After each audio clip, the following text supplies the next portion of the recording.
A fan of 17 tweeted a Facebook post of Vernon's mom, and it started a fan war between Carrots and Army, but also between the mother and Army.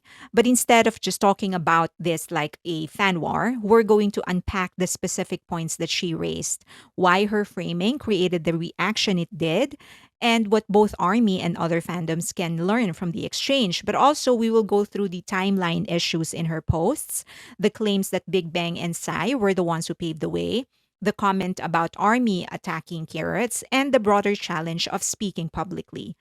But towards the end, we will anchor everything to RM's live stream. But first, these are her posts. You can just pause if you want to read.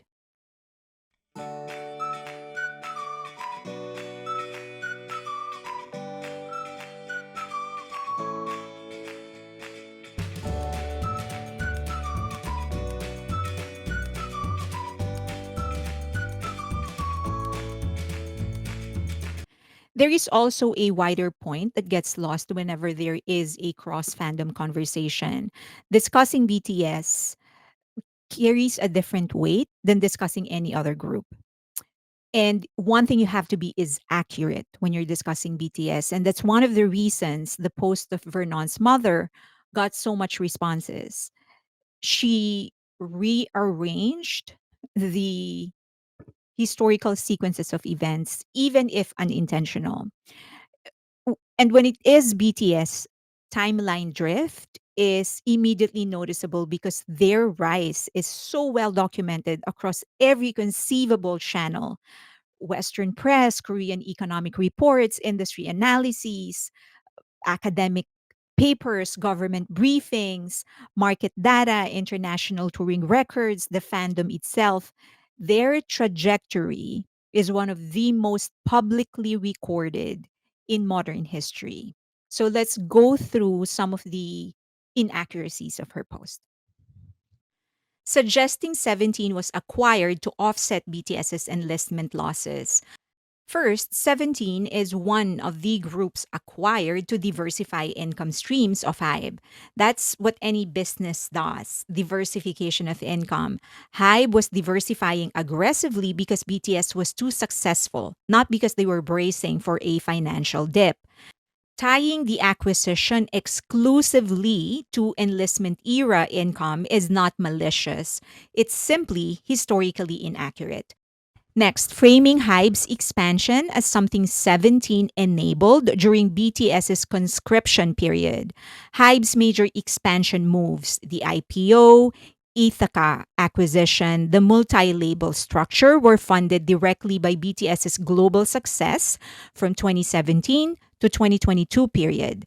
This was before enlistment and before 17 sales surge. 17 absolutely contributed significant revenue later, especially from 2022 onward. But the foundational capital, investor confidence, and international leverage came from BTS during their record breaking consecutive years. And yes, Hybe continues to expand even during the time when BTS was enlisted. But the expansion was happening in the US and other Western markets. And there, their biggest asset remained to be BTS. Her framing unintentionally compresses or reverses this sequence, presenting 17's success as a stabilizer that allowed Hybe to build the next generation. Hybe's next generation, TXT and Hypen, Le Seraphim, New Jeans, and even Cortis Now were already being planned, recruited, and incubated long before 17's biggest sales years. Many were in training or pre debut development while Pledis was still independent. The narrative she offered makes it sound as if Hybe used 17's revenue to launch the next wave, when in reality, Hybe's R&D and multi-label strategy was already underway due to BTS's blockbuster international success. Next, positioning 17 as a group that had to share the spotlight with BTS inside a behemoth company. When Pledis joined Hybe, BTS had already spent years widening the global spotlight for every Korean act. 17 did not lose visibility by joining Hybe. They gained global infrastructure, distribution channels, touring capacity, and international marketing BTS had already carved out. Her framing unintentionally implies a competitive spotlight that neither group participates in and that does not reflect how this company structure their portfolios. Next, her claim that Army attacks carrots, celebrating 17. First, every fandom, without exception, has a disruptive section. Carrots do, Army does, Blinks do, Wants do. The larger the fandom, the louder the fraction becomes. Their behavior often has little to do with the values of the majority. So, pointing to Army alone ignores a reality that spans the entire ecosystem. Second, fandom spaces are full of impersonators and bait accounts. There are accounts that masquerade as army and as carrots and as blinks, specially to spark conflict. And she should have been familiar with this ecosystem. As a mother of an idol, she has spent years watching how online fandom dynamics function. Her comment created the impression that armies are uniquely guilty of bad behavior when it's just factually untrue. All fandoms have a toxic section, moments of volatility, especially when we're talking about milestones and sales and achievements. Highlighting armies just widens the divide between carrots and armies they don't want or need. I think the healthier approach would have been to just acknowledge that online spaces amplify extremes, but these extremes rarely represent the core of a fandom. Her mention of Big Bang and Psy as the ones who truly paved the way. Long before BTS debuted, the three rappers, RM, Suga, and J Hope, were independent underground rappers and dancers. They are deeply rooted in hip hop culture. In that world, writing your own lyrics is a foundational discipline.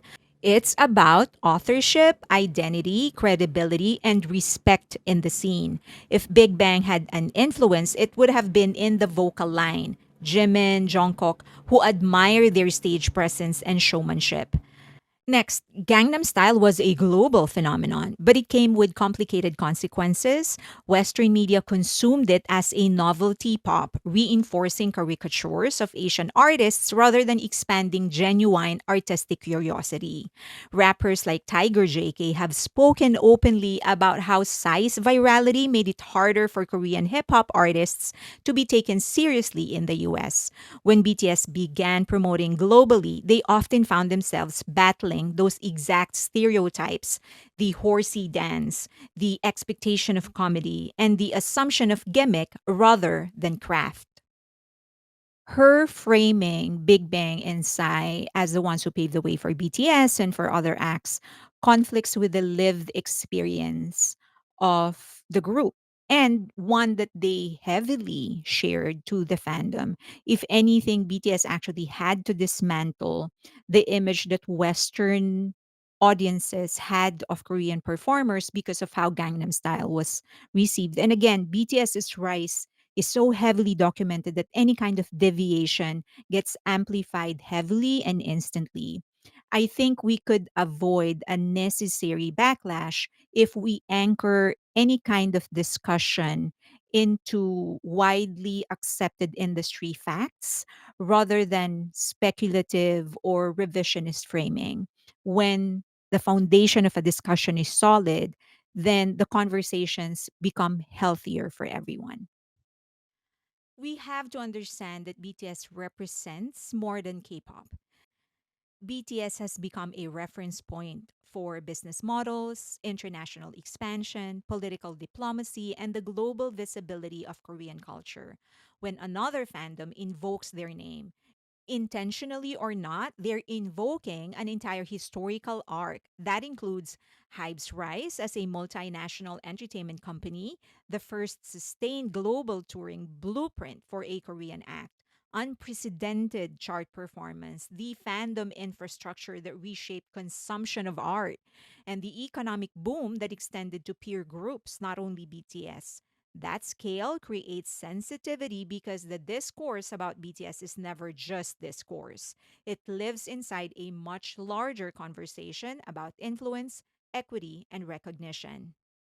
Business analysis must be handled with care. When fans of other groups describe BTS with purely corporate language like income offsets, company leverage, the message often sounds dismissive than intended.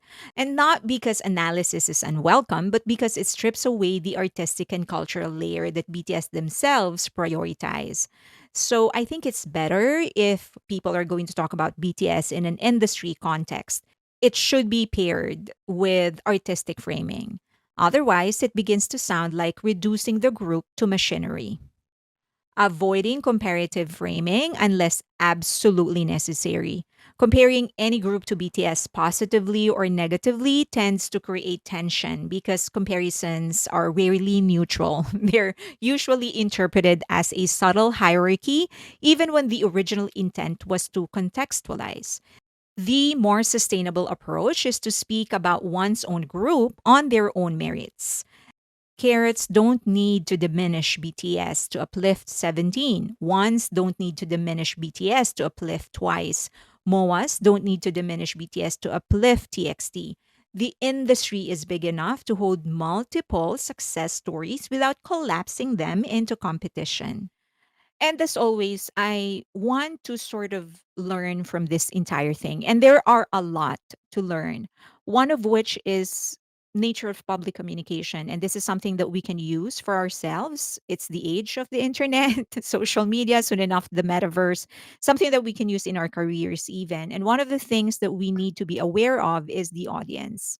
I think the mother of Vernon thought that she was going to talk to other parents, fans of 17, maybe even casual listeners, but the moment screenshots circulated, her audience expanded to millions. It is BTS after all.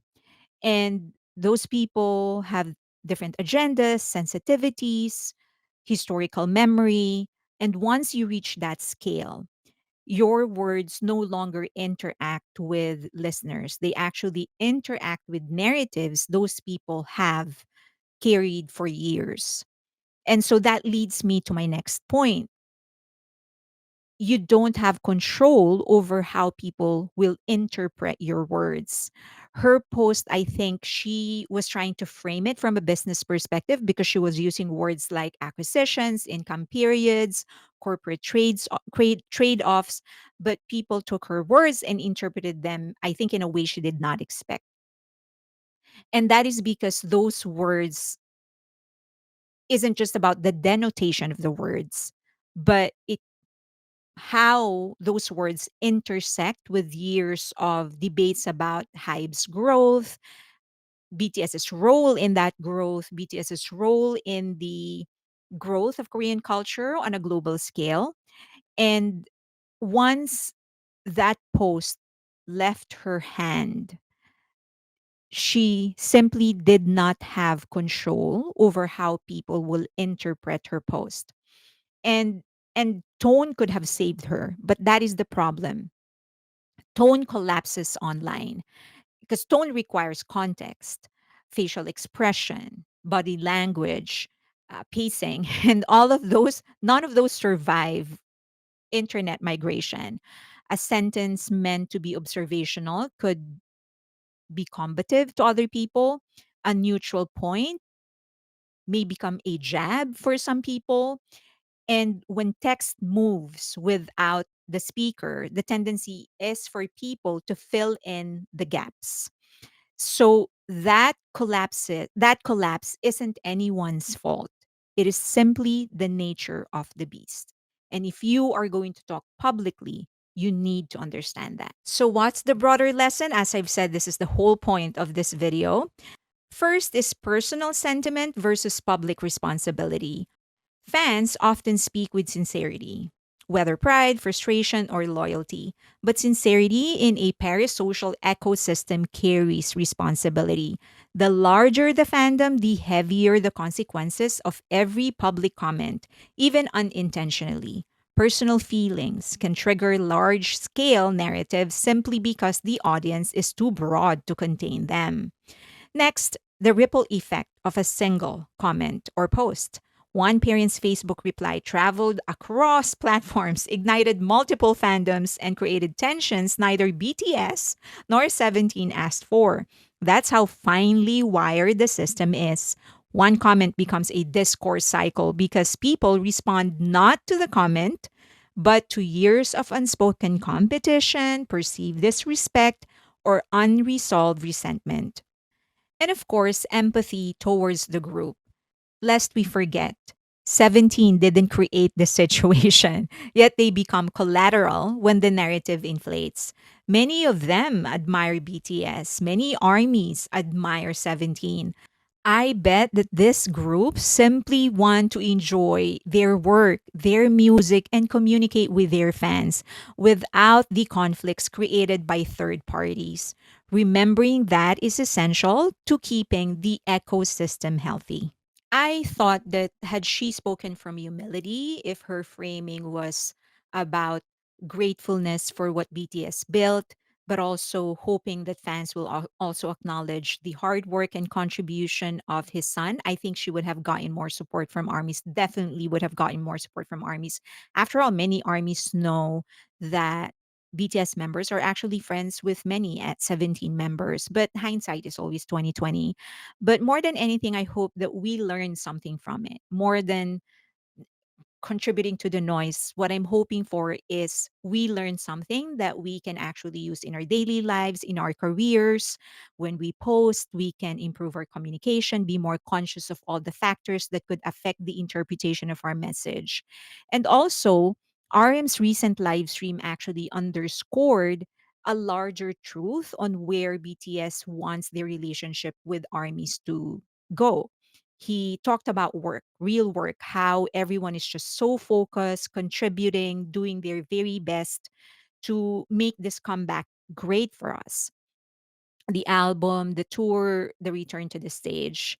And he really made no reference to rivalries or competition or validation or needing to conquer anything. It was really about reconnecting with armies. And I think that message is grounding. Just count on our leader to remind us of what really matters the most. It's not about comparison, it's really about creation. And that's really what connected us to them.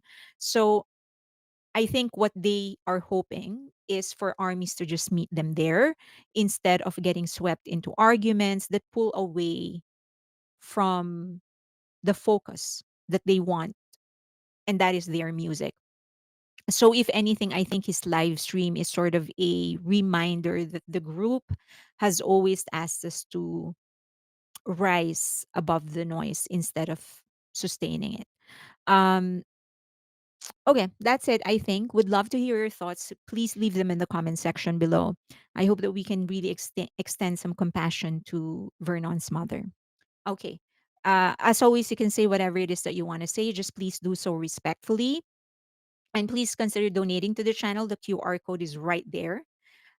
All the funds are getting funneled to our online magazine, which you should see on your screen right now, asianentertainmentandculture.com. It is on a soft launch right now, but we are preparing for the hard launch already. For the formal launch, we're just uploading more content. Also, please follow me on X, which are there, X, Patreon, and Instagram. But Patreon is actually where the conversation is. And we're also already preparing for the tour. If you want to go to a certain state and meet some people, do some tours, share hotels. So please join us there. We do have a free tier just in case you want to try things out first and not commit. And if you are a Patreon member or a YouTube member. I opened my membership several months ago. I do an exclusive live stream every week that doesn't go public. Also, some exclusive videos. So please consider supporting me there as well. That is it. Please like the video, subscribe, and hit that notification button. But the most important thing is for you to share the video because that's really what's pushing the algorithm to recommend this to new users. And that would be great so that we can grow. Thank you so much. Till next time.